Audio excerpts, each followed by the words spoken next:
আপনার জীবনে বিয়ে করলেন না কেন? 15 বছর 7 মাস 12 দিন আমার প্রেমের বয়স। আচ্ছা, 13 দিনের দিন মাকে দিয়ে বললাম, মা আমি লাভলিকে বিয়ে করব। মা বলল, এই মেয়ে যদি তুমি বিয়ে করো তাহলে আমি তোমাকে তেজপুত্র করে দেব। কেন বললেন না এই কথা? মা পছন্দ করেনি, আচ্ছা, আমার আর কিছু নাই। তাই আমি তোমার প্রথম লাভলির কাছে চিঠি লিখলাম রাত্রে 11টা 10-এ প্রথম চিঠি লিখলাম। লিখেছিলাম,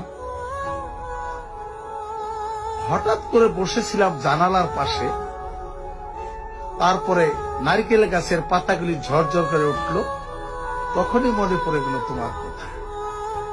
যখন মা ওকে বিয়ে করতে দিলেন না, তখন আমার মনটাকে স্থির করার জন্য এবং অনেক জায়গায় গেলাম, কোন মেয়ের সাথে আমার পছন্দ হলো না, মনও মিলল না।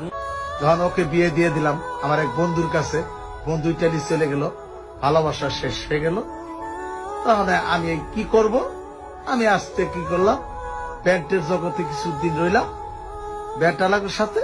তারপর আস্তে মনটা স্থির করার জন্য আমি বাউল করে ঢুকে গেলাম। আমি এই কথা মধ্যে একটা কথা, লাভলি আপনাকে জানে আপনি এখনো বিয়ে করেননি? লাভলি জানে যে আমি বিয়ে করিনি। হঠাৎ করে আমি মাসখানি 1 মাস আগে লাভলিকে বললাম যে তোর স্বামী ইটালি থাকে, সিটিজেনশিপ, ছেলে থাকে মেয়ে থাকে, তুই কি আমি এখন বললে কি তুই চলে আসবি নাকি?